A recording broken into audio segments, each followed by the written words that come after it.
Bonsoir tout le monde. On est rendu le 9 janvier. Le mois de septembre nous accueille donc dans l'énergie. Alors, toute la journée, on s'est retrouvés en septembre. C'est la Saint-Michel, c'est la fête des récoltes aussi, parce qu'en septembre, on récolte tout ce que nous avons semé. Alors, durant l'année. C'est vraiment le 21 septembre, 22 septembre, c'est la Saint-Michel, c'est la fête des récoltes et ça symbolise vraiment la récolte du disciple, l'attente qui était dans la méditation de ce matin. Je trouve ça extraordinaire parce qu'il n'y a tellement pas de hasard, tout est interrelié et c'est tellement important de comprendre que chaque chose arrive à temps à qui sait attendre, à qui sait connaît la patience du disciple. Parce que effectivement, le maître souvent disait il y a des gens qui voudraient que ça y aille vite, que leur courant d'énergie se change, se transforme en dedans de le dire. Ils voudraient vivre des expériences psychiques, mais tant et aussi longtemps que nous ne sommes pas prêts, on ne peut pas les vivre. Imaginez-vous vous faire kidnapper par des anges. Comment vous vivriez ça présentement? Je suis pas sûre qu'il y a du monde qui aimerait ça, là. C'est vraiment un état d'adaptation. Puis je me souviendrai toujours le jour où j'ai souvent fait des sessions où j'enseignais aux gens justement certaines techniques de relaxation, de méditation, de contemplation pour leur permettre justement d'entrer dans un état d'ouverture par rapport à tout ce qui peut se passer en nous. Et euh, parfois, on entendait la musique des sphères lors des séjours. On entendait la musique et je me souviendrai toujours lorsque je travaillais avec les guérisseurs philippins, c'est ça. La musique des sphères faisait partie de mon environnement à cette époque-là. Puis les guérisseurs philippins ont eu peur de moi quasiment parce que, puis c'est pour dire, c'est des guérisseurs. Ils sont habitués à vivre des situations psychiques. Alors pour eux, ça se pouvait pas, c'était pas quelque chose d'habituel. Alors ils cherchaient partout dans la place où est-ce qu'il pouvait bien être caché le système de son. Mais il n'y en avait pas de système de son. C'était de la musique céleste qu'on entendait et c'était de toute beauté. Et un jour, lors d'une session, il y avait une fille qui arrêtait pas de dire, moi, je suis en attente, j'espère un jour entendre ça, j'espère qu'un jour ça va m'arriver, que je vais pouvoir vivre ça. Puis c'était une femme extraordinaire qui était très dévouée, un grand cœur. Et un matin, pendant un lever de soleil, elle s'est mise à crier qu'elle entendait. Que j'ai dit, si vous criez comme ça, vous ne l'entendrez pas longtemps. Parce que c'est vraiment un état de symbiose avec une énergie subtile. Alors, si on se met à crier, ben, elle criait vraiment, là. Tu sais, c'était comme, wow!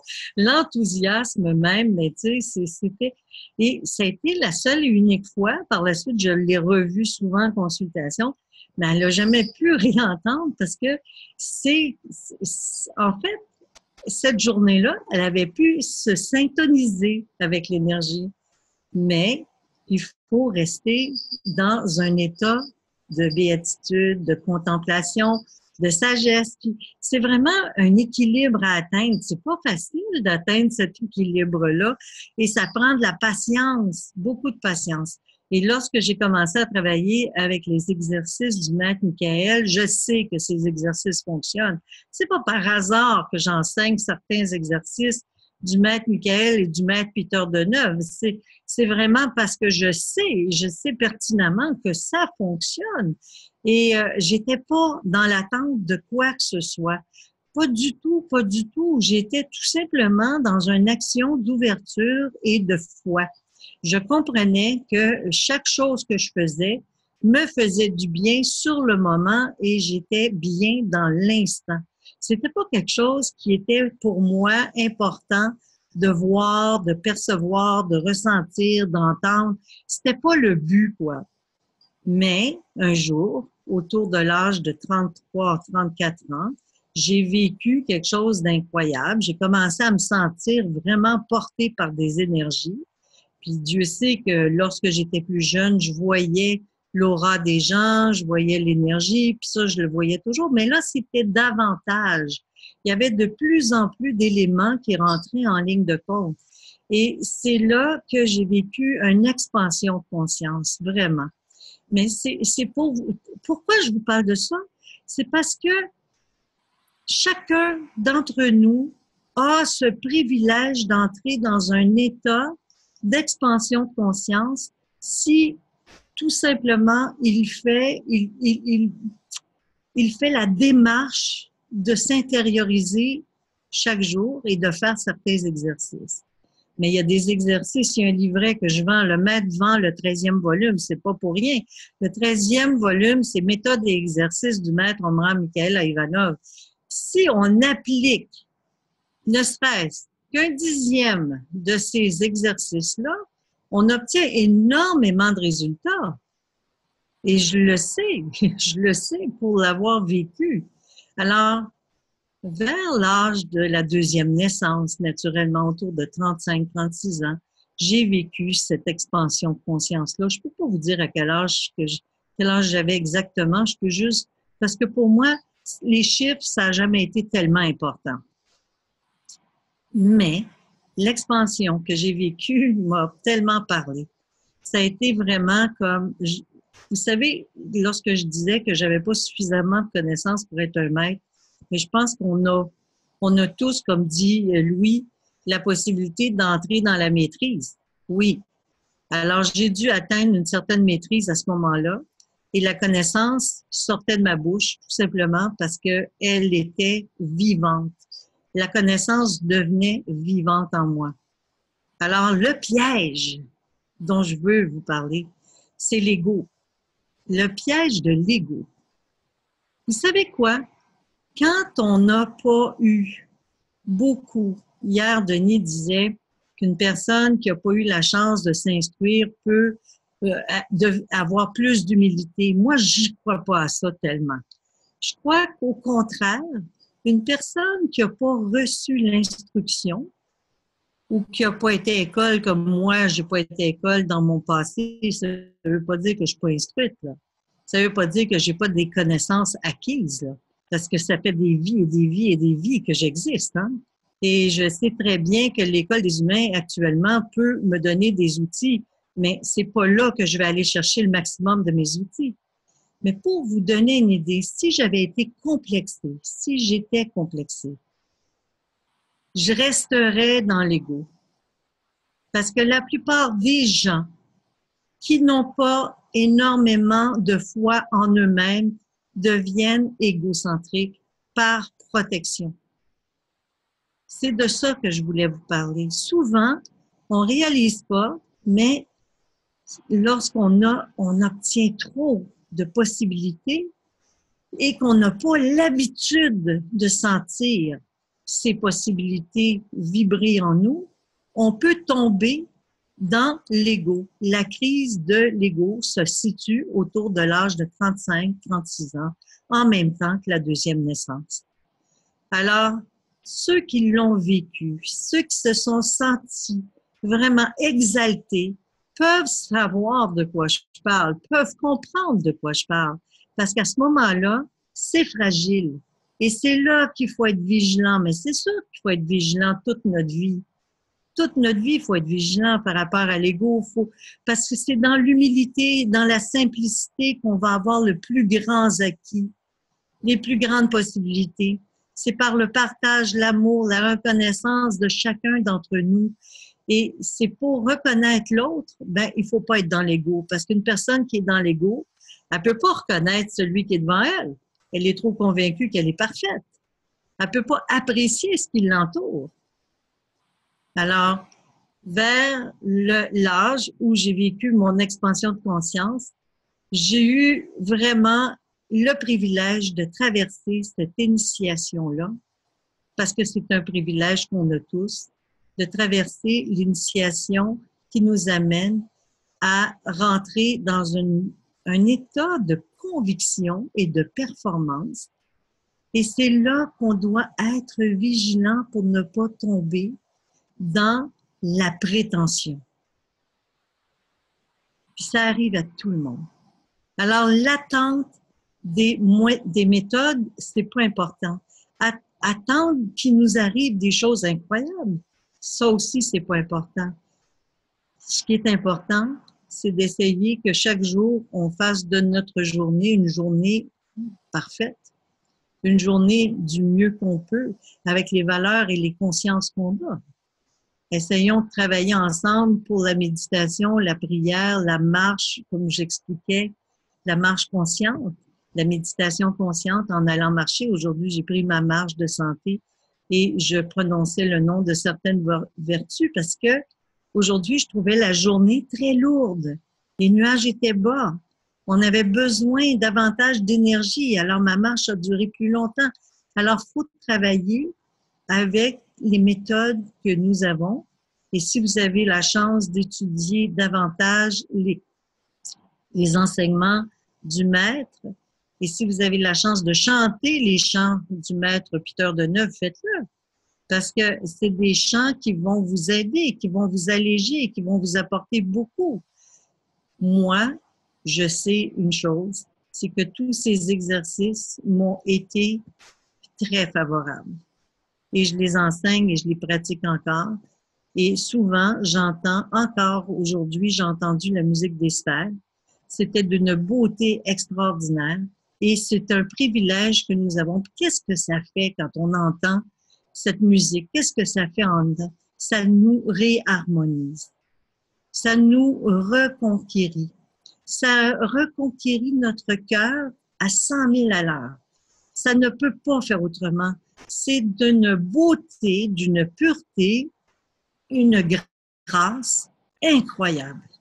Alors, je remercie quand ça arrive parce que c'est un privilège que nous avons. Vous savez quoi? Nous vivons comme les dauphins, autant dans deux mondes, mais on oublie que nous vivons dans les possibilités des deux plans, des deux mondes. Alors, on peut avoir accès à ces états-là, ces expansions de conscience, ces révélations, si on est attentif. Mais c'est pas moi qui choisis quand est-ce que ça va arriver. J'ai jamais eu ce pouvoir de choisir le moment. Alors, je suis toujours prête. Je m'arrange pour essayer de toujours être prête à vivre un moment de grâce. Puis lorsqu'il arrive, laissez-moi vous dire que je suis attentive, pas à peu près. Aujourd'hui, c'était une musique céleste, extraordinaire, et c'est pour ça que je vous en parle. Ça m'est arrivé souvent, ça m'arrive encore souvent. Certaines musiques m'enseignent la naissance, d'autres m'enseignent la mort de quelqu'un, d'un proche. Lorsque j'entends de la cornemuse, c'est souvent un proche qui est décédé. Mais pourquoi moi, je vivrais ça et que vous n'avez pas ce privilège-là? Je ne le sais pas. Je suis convaincue que parce que derrière l'écoute, vous n'écoutez pas. Il faut entendre derrière, tout ce qui se passe derrière. Et c'est fantastique, c'est extraordinaire. Un jour, il y avait un alchimiste avec qui on était devenus amis, moi et Jean. Et à cette époque-là, je vous ai peut-être jamais raconté ma rencontre avec Jean, mais vous savez quoi? C'est le genre de rencontre qu'on peut pas éviter, on peut pas y dire non. Parce qu'il y a trop d'éléments angéliques qui s'y intègrent. Et à cette époque-là, on entendait la musique des sphères à plein temps, tout le temps. Tout le temps, tout le temps, tout le temps, ça en était quasiment trop. Mais on pensait, moi et Jean, qu'on était les seuls à l'entendre, mais non. Cet homme-là, à qui on a donné un lift à un moment donné, qu'on a conduit quelque part, on l'a amené à la campagne avec nous. À un moment donné, il m'avait demandé c'est quoi la musique, la cassette qui joue présentement. Puis c'était la musique des sphères qu'il entendait lui aussi. Alors, là, moi, c'est ça, vous savez, quand il nous arrive des effets comme ça, des états comme ça, des situations pareilles, Ben là, tu sais, on n'a pas peur de passer pour des fous, mais quand même, là, tu sais, là, il était là, ben voyons donc, vous avez pas mis de musique, vous avez pas... La radio est allumée, ça se peut... Je ne pouvais pas croire ça. Mais c'était d'une beauté, d'une grandeur incroyable. Puis c'est pas le seul qui l'a entendu, parce que lorsqu'on est en symbiose, en quintessence, tous ensemble, puis c'est ça qui arrive. Mais imaginez, cette année, c'est une année qu'on appelle l'année Dieu. 2019, selon les Juifs, c'est une année de manifestation céleste, où Dieu va se pencher vers nous pour nous ramener vers lui, selon les Juifs. Là, puis j'y crois vraiment beaucoup. Pourquoi les guides, habituellement, je vous en parle un peu, mais jamais comme cette année, jamais je vous en ai parlé comme cette année, des manifestations. Et c'est le pouvoir de lumière qui nous habite. Et ce pouvoir de lumière qui nous habite veut de plus en plus vivre et avoir accès. Même si je vis ces privilèges-là, ça m'empêche pas de garder un équilibre extrêmement présent physique. Je mange, je dors bien, je vais marcher, je prends l'air, je fais du sport, je cuisine, j'aime tout ce que je fais. Est-ce que c'est inquiétant? Non. Je me suis jamais sentie aussi allégée. Alors, je crois que faut juste apprendre à apprécier chaque chose et ne pas tomber dans, comment dire, la fébrilité spirituelle. Garder quand même le sens de notre responsabilité terrestre, mais croire que cette faculté psychique qui nous est, ces sens qui se développent et qui s'aiguisent, doivent se manifester tout simplement en gardant toujours notre équilibre. Et c'est pour cette raison-là que c'est important de ne pas s'occuper de l'attente. Il ne faut pas s'occuper de l'attente. Il faut juste être convaincu qu'à partir du moment où notre corps physique va être prêt à absorber toute cette énergie qui nous est envoyée, nous allons pouvoir commencer à vivre ces expériences. Nous allons pouvoir tous ensemble changer notre façon de voir les choses et vivre autant sur Terre le ciel, c'est-à-dire être capable de vivre dans le plan terrestre, de reconnaître que parfois c'est pas facile, la situation peut être lourde, mais qu'il y a des moyens et des méthodes pour s'alléger. Puis il y a des manifestations qui vont venir à vous de plus en plus, ça ne peut pas faire autrement. Cette année 2019 va être une année, encore une fois, initiatique importante. On va traverser une période dense. Il faut s'habituer à méditer, à reconnaître la force qui nous habite et à avoir la foi plus que jamais. La chose la plus importante, c'est vraiment d'avoir cette année la facilité de partager entre nous et de nous entraider, comme nous l'avons fait dans le passé et plus que jamais maintenant. Voilà. Mais il y a beaucoup de choses à dire sur les facultés psychiques, sur l'attente, parce que le maître, quand il parle dans cette méditation-là de l'attente du disciple, c'est ça que le disciple attend. Il travaille en espérant pouvoir entrer dans ces expansions de conscience, avoir accès, puis il y a moyen d'y avoir accès à partir du moment où on n'attend plus. C'est comme le désir de rencontrer quelqu'un. On rencontre quelqu'un le jour où on n'espère plus le rencontrer. C'est toujours comme ça. Alors voilà, c'est tout simple. Il faut vraiment avoir une attitude de conviction, de foi, pour que l'ouverture se crée en chacun d'entre nous, comme elle se doit, pour garder notre équilibre.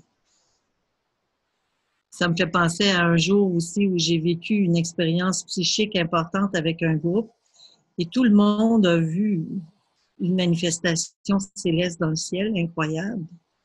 Puis, une personne n'était pas prête et elle s'est rendue à l'Institut psychiatrique de Montréal. Parce que, puis ça m'a beaucoup déçue, tu sais, de voir, mais je peux rien y faire. Cette personne, c'est un groupe qui m'a approché pour que je leur enseigne le travail énergétique en nature. Je suis allée leur enseigner le travail énergétique en nature. Et une des personnes du groupe qui n'était pas prête a vécu une psychose à cause de ça. Alors, c'est pour ça qu'il faut vivre dans la compréhension que chaque chose a sa raison d'être, mais il faut toujours rester dans la simplicité, dans l'humilité, dans l'accueil de ce qui est possible pour que l'ouverture se crée tranquillement. Voilà. C'était le propos des guides de ce soir. Parce que naturellement, c'est pas moi qui parle. Hein? On le sait. Même si je parle de mes expériences, ils me les font pas vivre pour rien. Ils me les font vivre pour que je les communique aux autres. Savez-vous ce que c'est qu'il ne faut pas communiquer aux autres? C'est tout ce que c'est que les gens n'ont pas le goût d'entendre.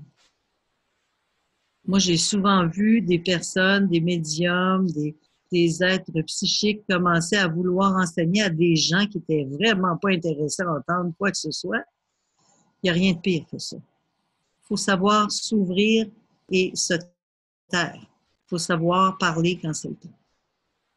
Mais savoir se taire, c'est-à-dire ne pas s'infiltrer dans la vie de quelqu'un qui n'a pas envie qu'on s'y infiltre. Toujours avoir le respect des gens qui nous entourent. René, j'aimerais dire que la personne qui a fait de la psychose était déjà sujette à ça. Alors, c'était pas vraiment... Merci de m'encourager là-dessus parce que ça m'avait fait vraiment quoi qu'elle fasse une psychose. Mais c'est ça, ça faisait déjà partie de ta vie. Mais ce que je veux dire j'avais pas choisi les membres du groupe. Parce que le maître Michael, puis moi-même, j'ai appris à regarder la physionomie d'une personne. Mais vous savez, ce matin-là, j'étais pas responsable de ce qui s'est produit. Pas du tout. Je me suis jamais sentie responsable. Sauf que l'enseignement des exercices énergétiques peuvent nous amener justement à vivre des situations particulières, mais les exercices que cette femme avait faits n'étaient pas du ressort des exercices que j'enseigne. C'était d'autres exercices. Elle avait été préparée ailleurs. Et ce qu'elle avait fait avait ouvert des conduits qui n'étaient pas prêts à être ouverts, à s'ouvrir. Alors que les exercices de Peter Deneuve et du maître Omram Mikhail Ivanov et de d'autres maîtres que je ne connais probablement, je connais bien, mais que je connais pas de cette vie-ci, ben, ils n'ont pas cet effet-là parce que c'est des exercices en nature, c'est des exercices de méditation, de prière, comment se lever le matin, comment se laver, c'est plein d'informations. Oui, le magnétisme est tellement important dans le travail énergétique. Si on ne développe pas notre magnétisme par le biais de la conscience de comment justement se laver, par exemple, jamais se laver la tête le soir avant de se coucher. Je l'ai déjà dit, puis c'est très important. Faut pas se laver les cheveux puis le visage à moins d'avoir fait un travail qui nous oblige à le faire délicatement. Parce que tout le magnétisme, surtout son travail énergétiquement, parce que tout le magnétisme qu'on a absorbé durant la journée, on l'enlève. On l'enlève. Il faut se laver le matin. Le matin, tôt, on peut prendre une douche, se laver les cheveux au complet. On recommence notre journée par la méditation, la prière, le travail régulier. Quoi? Bien, tout ce qu'on fait peut être accompagné d'une pensée qui nous aide à élever notre conscience et nourrir notre âme. Ça dépend de comment on pense, vraiment. Alors voilà, c'était le propos de ce soir. J'espère que vous allez bien, que vous continuez d'écrire dans vos cahiers, que vous allez tranquillement apprendre à apprivoiser votre lumière intérieure et reconnaître vos forces. Voilà.